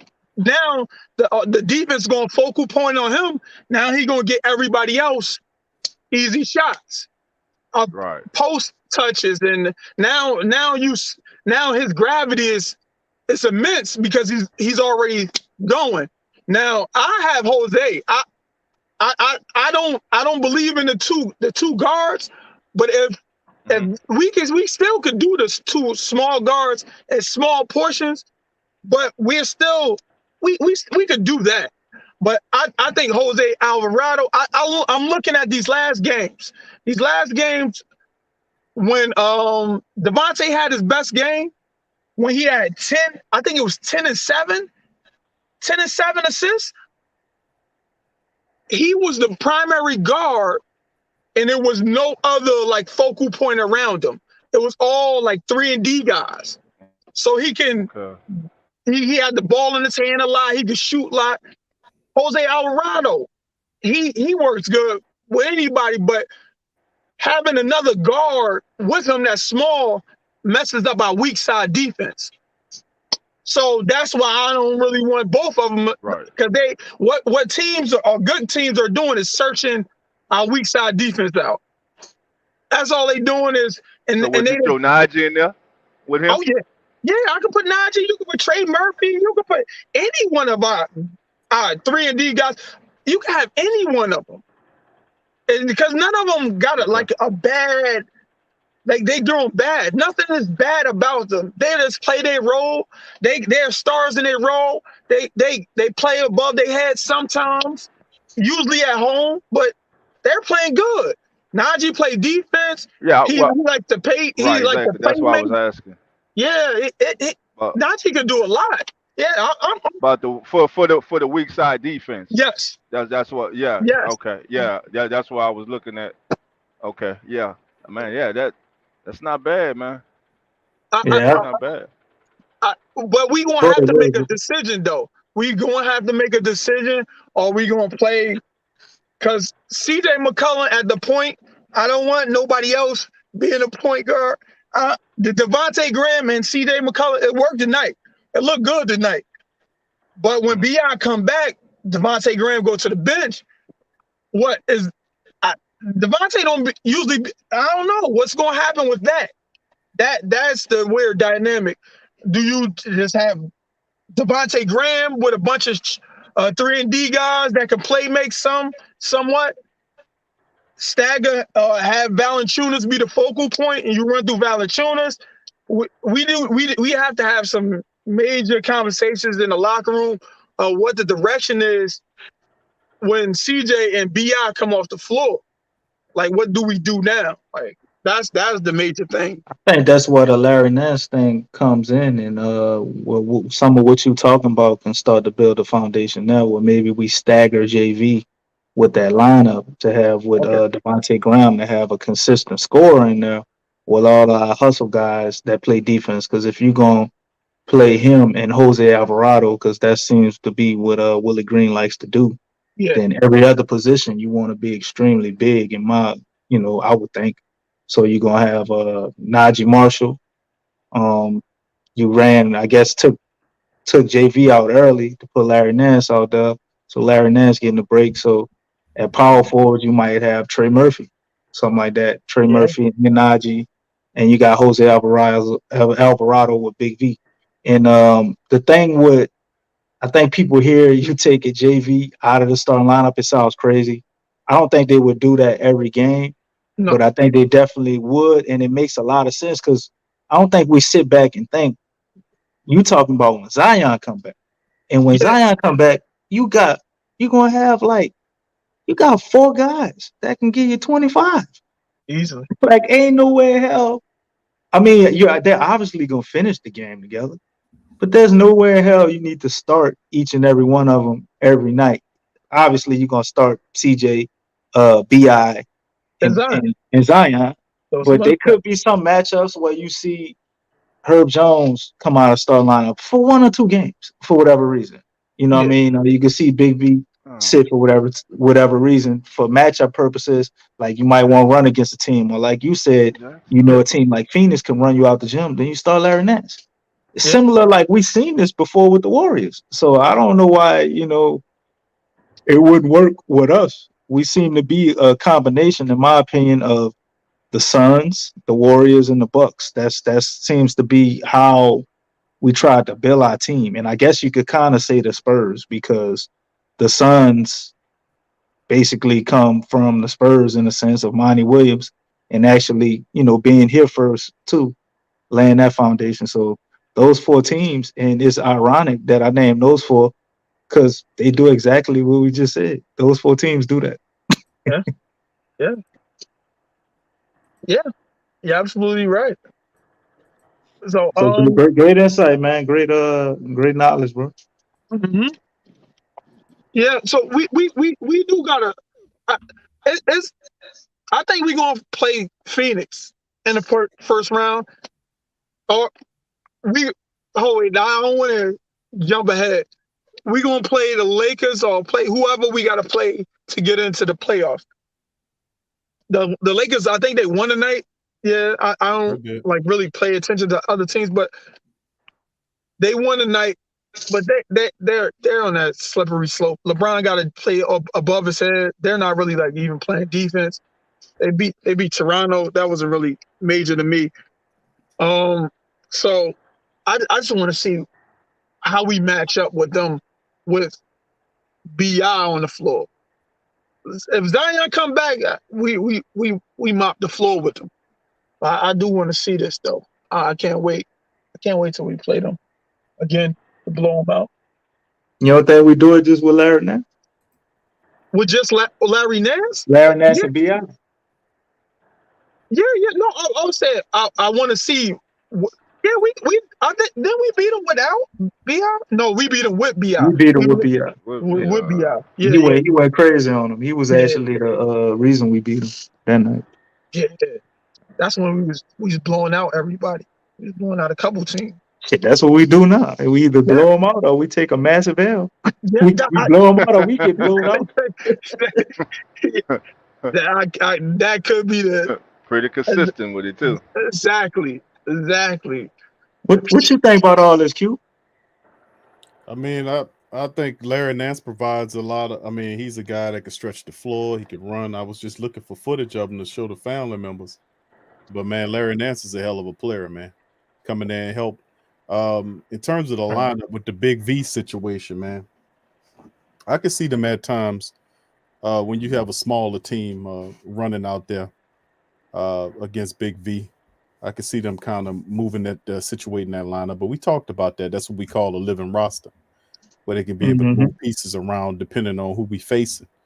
And I think still Big V will have his place, but at certain teams that you play, you got to know how to match up against them. And I think that's paramount. So, I mean, like when we made the trade and got Larry Nance, and Snell. I wouldn't poo-poo Snell just yet. He's a veteran. You know, he's been in the business for a while, and I know eventually when we get in that plan, you're gonna see Snell and guys like Larry Nance step up for the bench. So I'm really excited about that, to be honest with you, fam.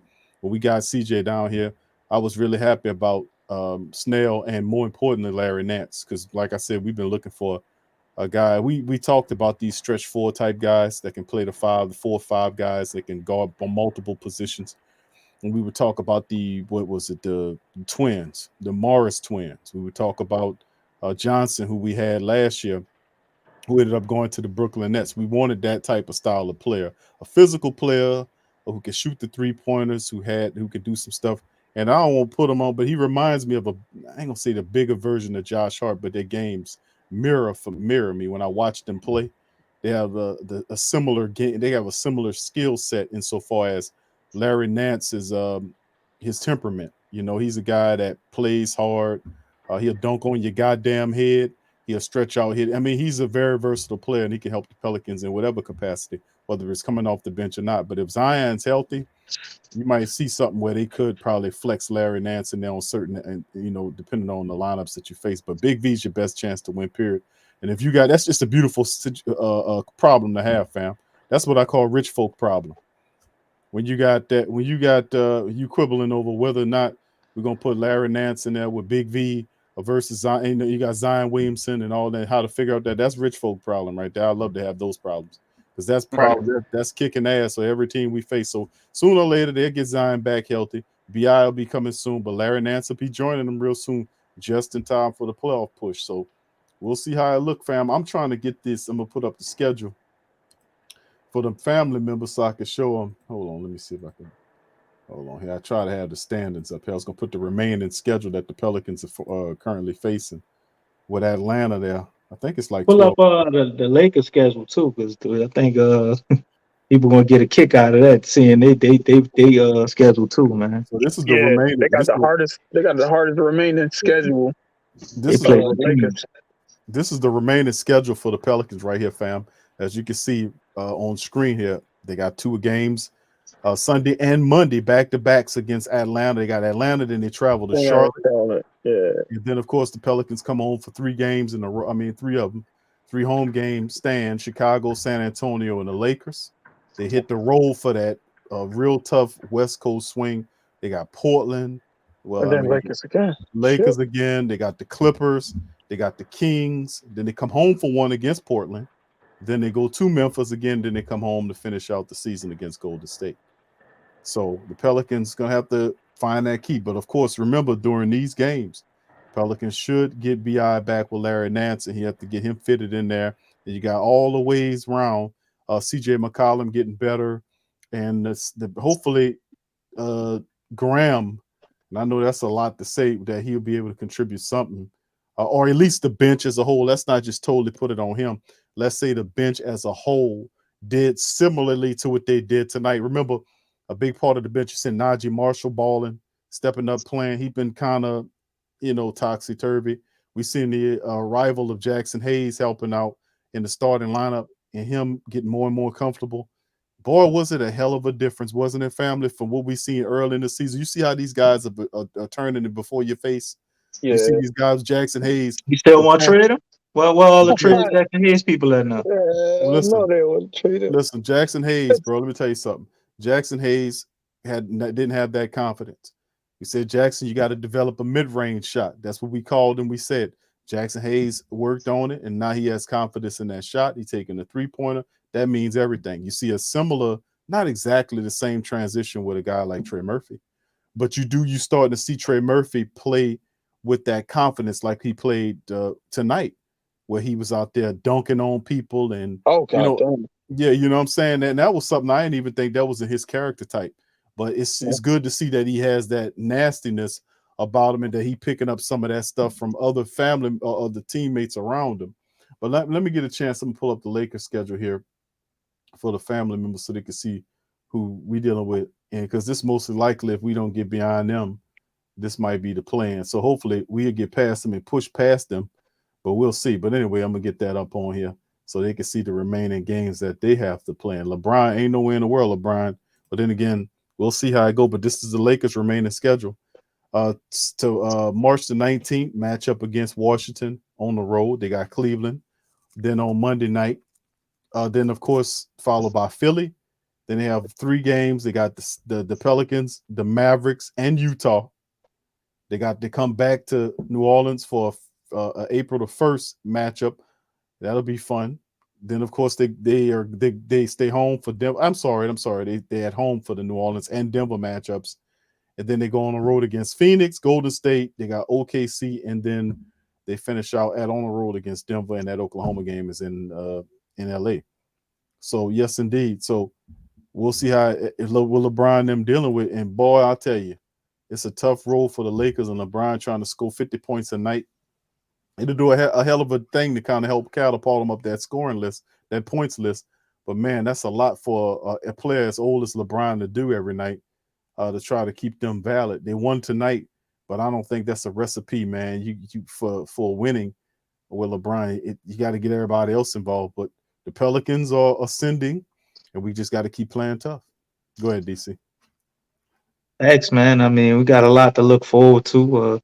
You heard the breakdown of Big Q, Jay Black, and Brother Randolph, who left, and DJ with the excellent questions, to set everything up. And Sleep. he said DJ sleep.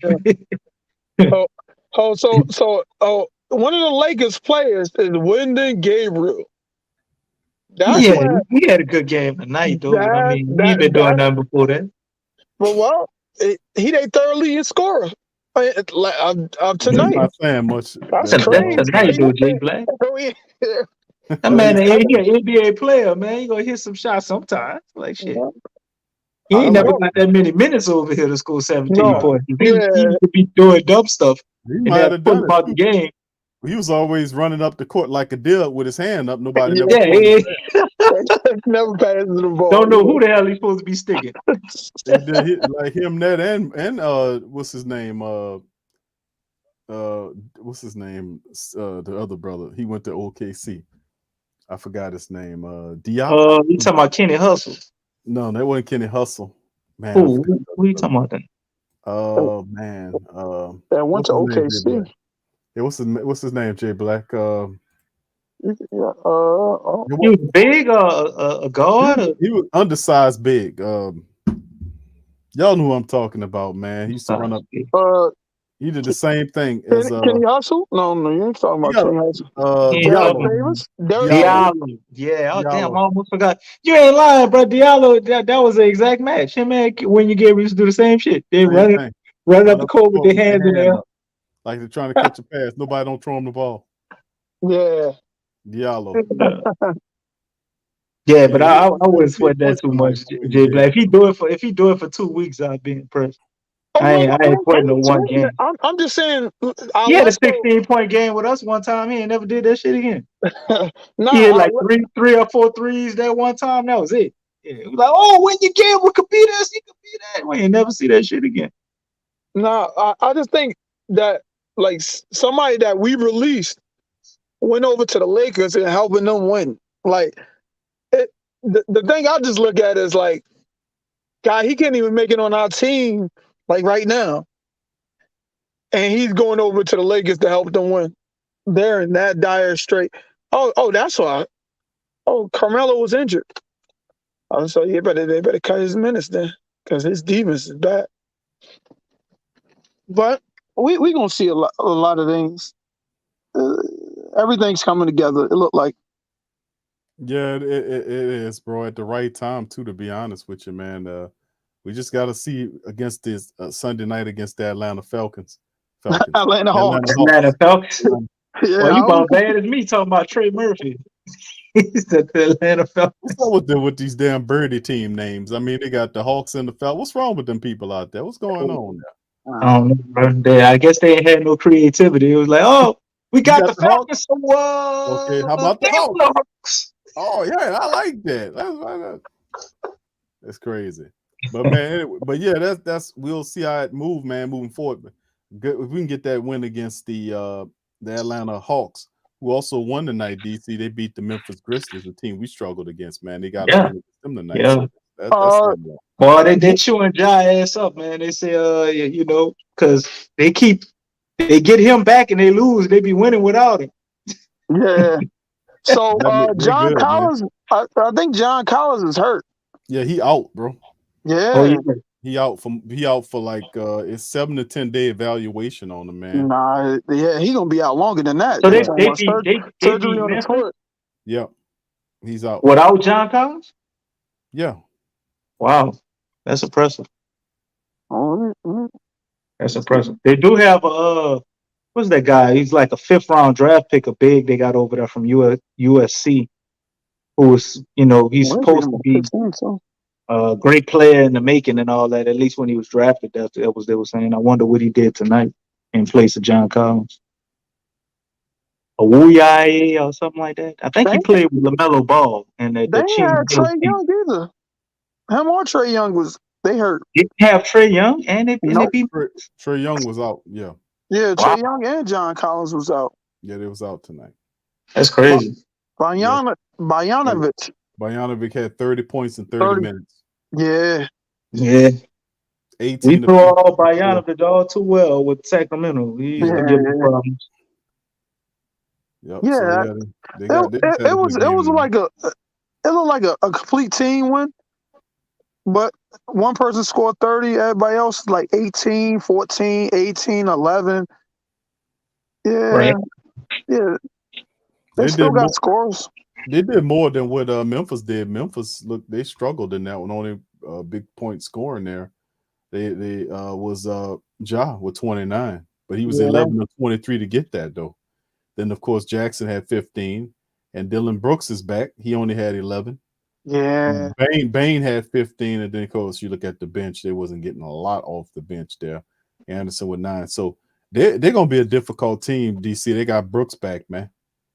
So you got Ja Morant with they it's gonna take them a while to get their groove with him though. Right. Fit them in. But that's a tough team, man, because Brooks is their second leading scorer, and then Baines is like right there by him. So I mean, you got Brooks, Baines, and Morant, and then of course Jaren Jackson Jr. doing his thing, and then of course they ain't bad off the bench either. So this is a team, they've improved, man. They won 48 games this year. Remember coming into the season, people was smoking the dope, saying, "Man, look out for Memphis. Memphis is gonna be the squad," and they turned out. You remember? Because I remember too. We were laughing at their ass. Yeah, they said that we just took their best player, their second best player. Yeah, laughing at their ass. Memphis we wrong about that shit. Get the Grizzlies credit, man. It was good. Your team that goes and they're gonna definitely eclipse 50+ wins this year. I don't think they'd be as good though if we didn't give them Steven Adams, because the little stuff that he's doing, man, is contributing to winning for them on a big scale. Yeah, because that's what he designed. And he stayed healthy the whole year with them, something he never did with us. Well, he's stayed healthy with us. We probably wouldn't have got rid of him. He don't run no plays for him. He does what he's supposed to do. He rebounds and makes his little passes and sticks his ass out there to do these little illegal picks. When you swing around him, he sticks out and do these little slick things that don't get no calls. But yeah, you got to give credit. But that's big when you got superstars, though. Q, you got somebody doing all that dirty work and making the game easier for them. That's his game, though. Making them, these stats and stuff is making them look greater. Not that they're not great, but it makes it easier on them guys to score with him doing stuff like that. And ain't nobody worrying about no damn screen. But Steven Adams probably the best screener in the league. Man, in the whole league. You know what I mean? So, but I it's not just Steven Adams. No, it's not. It's Jack, man, because he was hurt last year. He only played 11 games last year. Yeah, mean the world to them, bro. He played every single game this year. Yeah, and he started every game. So they got versatile big men. Jaren Jack is their versatile big man. He could play the center or he could play the power forward. He's shooting 35% from 3. The defense, that defense. I was sleeping on him, man. I was watching them games for the Pels at the. I was like, man, Jaren Jack is really the engine that's making this thing go, and nobody don't ever say that. Nobody never talk about him. You're right. But You know, Right. but they usually don't talk about the full position. Like Draymond Green. Yeah, I tried to tell you he's really good defensively, and he's the engine why Golden State be blowing teams out. They've You been think he getting you think he scored. deserved to be an all-star though? That was my argument. I didn't think he deserved that all-star. Man, listen, if you looking at the Golden State Warriors without him, you'll just see them getting a lot of teams are scoring up in the 120s against them. Right. Like they wasn't doing that before, or 110, 112, 109. These like 121, Well, 116. but they was doing that last year though, Jay Black. So it got to be a little more than Draymond. Draymond played every game last year, and they was wiping the floor with their ass last year. Yeah, but they was developing people last year. Last year they ain't have the unit that they developed last year is what they're playing with this year. Like everybody knowing their roles. Like Phoenix. Phoenix team didn't really change. Like there's no major changes with Phoenix. So they've been playing with each other and knowing their roles a whole year together, a whole 2 years actually. Like they starting unit really didn't change. They're just gradually getting better at what they already is good at. Then you say Golden State, like half of their team was getting developed in them losses. They was getting blown out. They was just starting rest Steph. Like, all right, I'm gonna rest Steph, and I'm gonna have the backup unit getting better roles, seeing who's the scorer, seeing who's the hustle guy, who's gonna step up. Well, now when they step up, now when the guys come back, you got a whole full squad. They got a whole full unit. They got a starter and backup unit, and plus rookies. That's not like they fully loaded. But still, Draymond went out for a minute. I don't know if he back yet, but they've been getting scored on without. They Andrew Wiggins, he was scoring. He was averaging like 19 or 18 points. Draymond went out. He averaging like 12. Boy, that was the flukiest all-star appearance ever, huh? Nah, but you have to give two people all-star from that team. That's what they do. Usually from the first, if they the first seed, you gonna give them two. You try to do it to everybody. So I ain't trip over that. I ain't gonna trip over that. But Well, I'm just a little salty because there's no way Bi shouldn't have made the All-Star game, in my opinion, as a reserve. You know, with what they had going on. I just thought that was messed up. nah, Even if Bi didn't go, then somebody. I was glad Dejounte Murray went. But a guy like Anthony Edwards, like is yeah, better. You know what I mean? Like, so the best players weren't there. So that was my whole yeah. thing.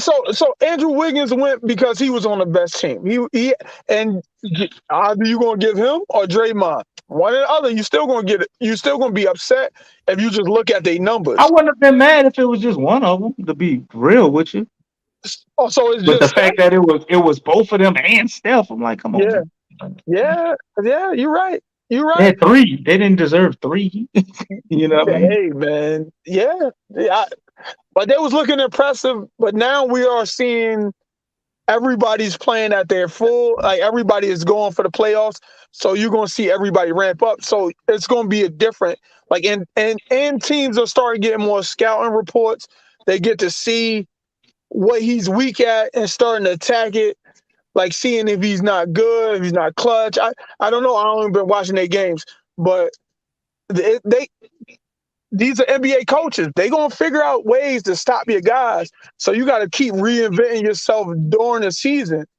Like Right. whatever you was doing at the beginning of the season, people got hip to it by the next week or next 2 weeks. You have to reinvent or add something on to your game to get better. That's how it is. But I don't think he's capable of doing that. Well, no, he is capable of doing that, but they don't need him to do that. They got they got a lot of scorers and a lot of bench guys. They got a full out squad. So, but I agree with you. He didn't deserve it. Anthony Edwards did deserve to go, but I don't know. I know they wasn't giving BI because BI was in 10th place. He was in 10th place or 11th place. I think that narrative is so stupid though. But Well, the fact that you got to be winning to get an All-Star appearance. It's supposed to be an individual award. Like to me, a guy that's getting buckets like that on a team that don't have a lot of talent around him he has to be tremendously good because it's way harder to get buckets on a team where you ain't got a lot of talent because everybody's just locking in on you. But no, you can go ahead and comment on that, brother, and then give your last Pels comment. We about to go ahead and close the show out, Jay Black. all right, I ended on a different. I ended with this. Now you have to look at it from I call it the Kevin Love effect. The Kevin Love, he was on a bad team. He averaging 27 and 12. They were saying he was better than Anthony Davis. I never believed that, but it has to be a scorer. Somebody has to take the shots on a bad team. But when he went to a better team, a championship team, his stats went down to like damn near 12 points. I think he was 12 and 6 or something. No, I thought it was like 16 or something like that. It's pretty much became Chris Bosh, like 15 or 16. If it was, I don't think it went down to Chris Bosh. I think it went lower than, but it probably right. No, Chris Bosh was like 17, 18. Okay. But when he was on a better team, you seen his stats drop. But that's consistent with people that score crazy on a great team because you have to take the shots. Somebody has to take the shots. You could be the focal point. Go ahead. Doing them getting efficient buckets is what I'm saying. Not just because you got 38 points on 38 shots. I mean, like you efficient and you on a bad team. You don't think that's hard? It's still a bad team. If it was helping them win, that'd be a different argument. But if it's not helping them win, it's still bad stats. It doesn't matter what the stats is cool for the person, but All-Star is not just an individual thing. The fans have to get you in. That's for the starting unit. Now the coaches and the people that play against you, they know if you're really good or not. They really know if you're good. So if they vote you in on the bench, that's when you know you're real. Like if you're on a bad team, you get like who was really bad on who was good on a bad team that when he went to a good team, like he was like still good. I mean, you just did it with BI, bro. You go Bradley Bell, but we'll be here all night. Yeah, you're right. That's just two I'm gonna leave. You know what I mean? You're right. I'm in it on that too. You're right. I'm gonna look some more into that because that's an interesting argument. That I'm gonna look into that. I'm definitely gonna look into that because that's a great argument. I'm gonna look into that. All right. I'm sure you'll be back next week with your research. I know you be having a pad out, bro. No, I ain't even researched this. This was off the top of my head. Like, well, you putting it up there in the archive, brother. You good insight tonight, though, man. But that's okay. All. That's your last statement, brother. Yeah. That's how I wanted to end it like that, and we go Pels. That's it. All right, Q. Go ahead and drop your promotions and take us on home. All right, y'all. I just want to let y'all know DC's coming out with a new cooking herb. It's banned in this news to me. It's banned in America for obvious reasons, but anyway, I gotta keep my family recipes to myself, man. What you mean? Anyway, I'm just messing around. But hey, fam, I appreciate y'all for being here on the show tonight, man. Much love to the fam.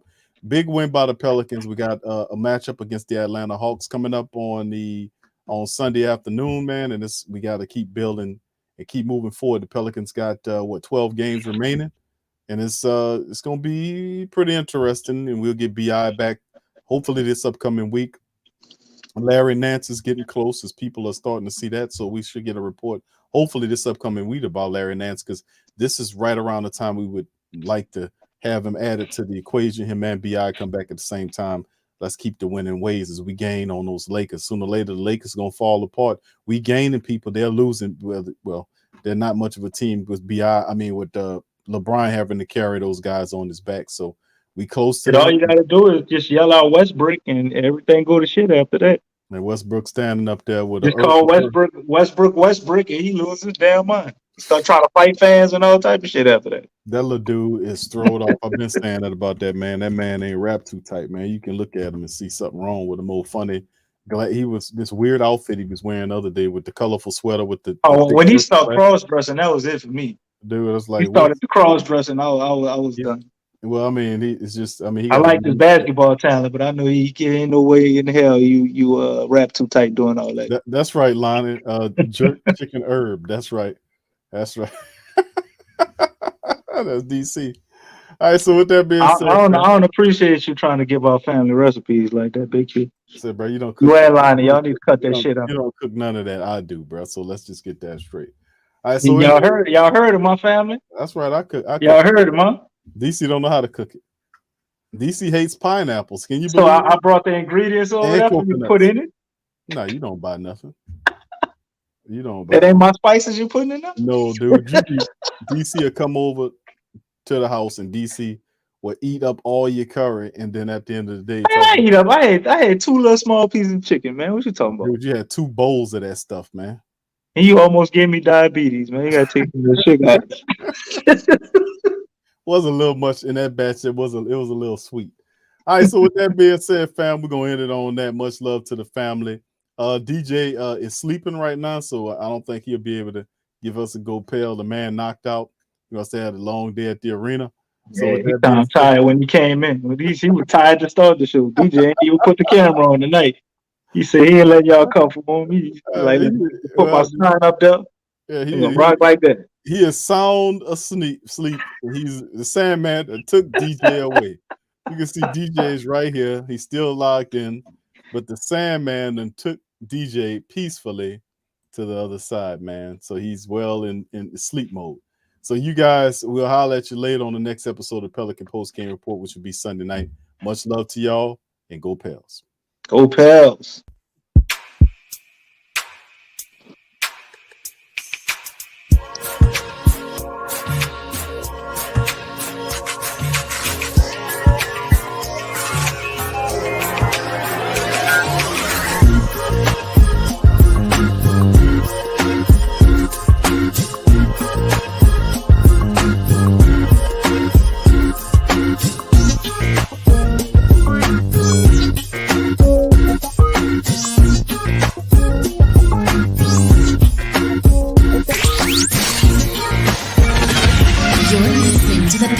Post-game report on the PRO Media Network for all things Pelicans.